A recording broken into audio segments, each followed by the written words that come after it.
Peace and blessings, y'all. In this corner boxing 24. Good evening, good evening, good evening. How's everyone doing this evening? Hope everybody doing pretty good. I'm doing pretty good on this side as always. God is great. God is good. And I definitely can't complain. So, let's get right into it, man. You know, I watched that second press conference with Canelo and Charlo. And I'm noticing some things, man.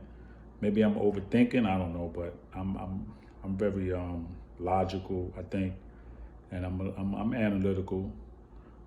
I could pick up on body language, but I'm just seeing some things and hearing some things that's kind of telling me, for me, and I hope this is not what it is, but it's looking like this might go down similar to what happened with Bud Crawford and Spence. And the reason I'm saying that is because, number one, you got the same trainer, Derek James.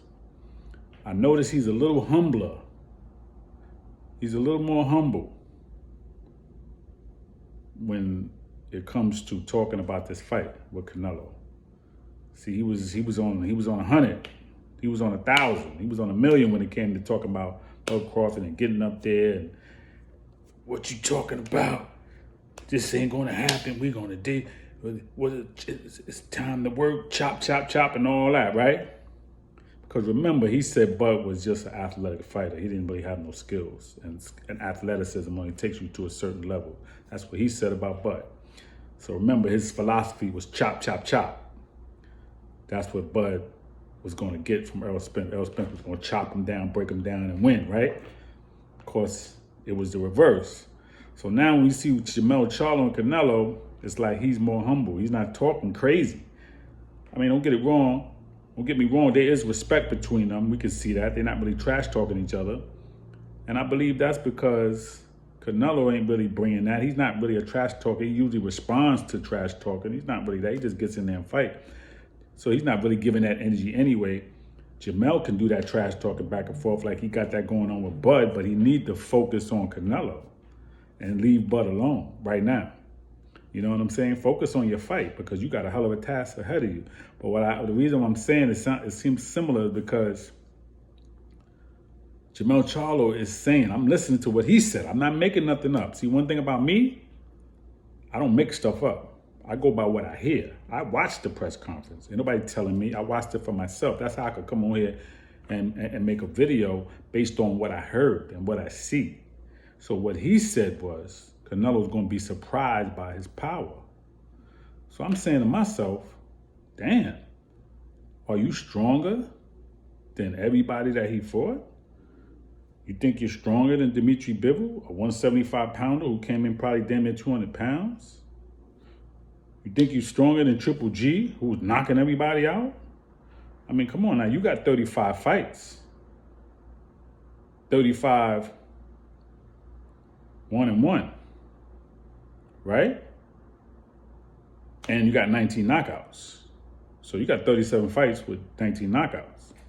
Canelo got 63 fights with 39 knockouts. Canelo got more knockouts than you got fights. Do you think he never seen power or he never tasted power? So that's what I'm saying. It's like that same cockiness. What Errol Spence said he was going to do with Bud, it was totally reversed. And this could be the same for Charlo, man, if he don't humble himself and realize, like, yo, saying it is one thing, but you got to show it in your attitude, man. Canelo's nothing to play with. Y'all could think he's washed up and this and that, but listen, he still broke John Ryder up. The dude said he was bleeding. We saw he was bleeding from his nose. He said he was bleeding through his mouth and all of that. So because he didn't stop him, bro, he still whipped him for the whole fight. Okay? Bivol, all right, 175, he stepped up. He didn't make it. That weight is not for him. But Bivol didn't beat him down either. He didn't hurt him. He didn't knock him out. So it's like, what do you think you're going to do? Yeah, you got power, bro. But you ain't got no power where Canelo got an iron chin anyway. So I'm just saying, if you just relying on your power in this fight with Canelo, you got another thing coming, man. You're going to need more than power, is my point, to beat Canelo Alvarez, Charlo. So that's why I say, look, this might be a similar result. Same trainer, similar attitude, right? Maybe not so much from Derek James because he's not talking like that, but who knows what he's saying behind the scenes. But Jamel Charlo's on this, yeah, he's going to take my power. He's going to see something different. Yeah, of course we want to hype up the fight and get people to come out and watch it and come to T-Mobile Arena in Vegas and support it. Absolutely.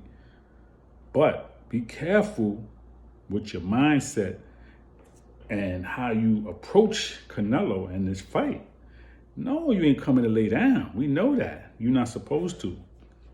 But realize internally that, Canelo is where he is for a reason. And he fought all the different styles, man. He fought all the different styles. He got double the fights that you got under your belt, damn near. Okay? You got, again, 63 fights, and you got 37 fights. Like, he got damn near double the fights you got. He's faced all the different styles, man. He knows what to look for. So he got an iron chin. He got speed. He got power. He probably don't have the best footwork, but he makes up for it with his counter-punching ability and his ring IQ and his speed and the power. So listen, I'm just saying, man, be careful because this is going to be a hell of a fight. And now the question I have is, again, can you take the power from Canelo? Because Canelo can pop, all right? So we're going to see. I'm just saying, this is what I picked up in the press conference and what he's talking about. And it seemed like the attitude's like, bro, he going to see that I got power and I could do this and I could do that. I don't think Jamel Charlo is more skilled than Errol Spence. I think Jamel Charlo is less skilled than Errol Spence, less variety than Errol Spence. And you see what happened to Errol Spence. And Canelo, like Bud, again, counterpuncher, power, speed. You know what I'm saying? So Jamel Charlo, don't get me wrong, man. He's a good fighter, and I like him. I'm not knocking him. I'm not downing him. But I saw what happened with Castano and Tony Harrison, man. That pressure, he cannot take that pressure. That pressure breaks pipes, and he can't take that pressure. So that's going to be a deciding factor for him. Can he take that pressure? Yeah, he got a good jab, but you're not going to really hit Canelo like that because he got that head movement. And when you do hit him, if you ain't coming with nothing else, it's going to be a problem. So I'm just saying the attitude approaching this fight, it just has to be directed the right way because this is going to be a hell of a fight. All right? Don't let nobody fool you. See, Errol Spence was fooled by somebody to thinking that he was going to just break Crawford and do what he wanted to do. I hope you don't make that mistake, Jamel, because you're a bigger guy and everybody's telling you, yeah, you're bigger. Like, he's a small guy for 168, for middleweight. Okay, all right. He fought dudes taller than you, man, bigger than you. So I'm just saying, be careful, be aware, and be focused on the task at hand. All right? No hate over here. Peace and blessings, y'all. In this corner boxing 24.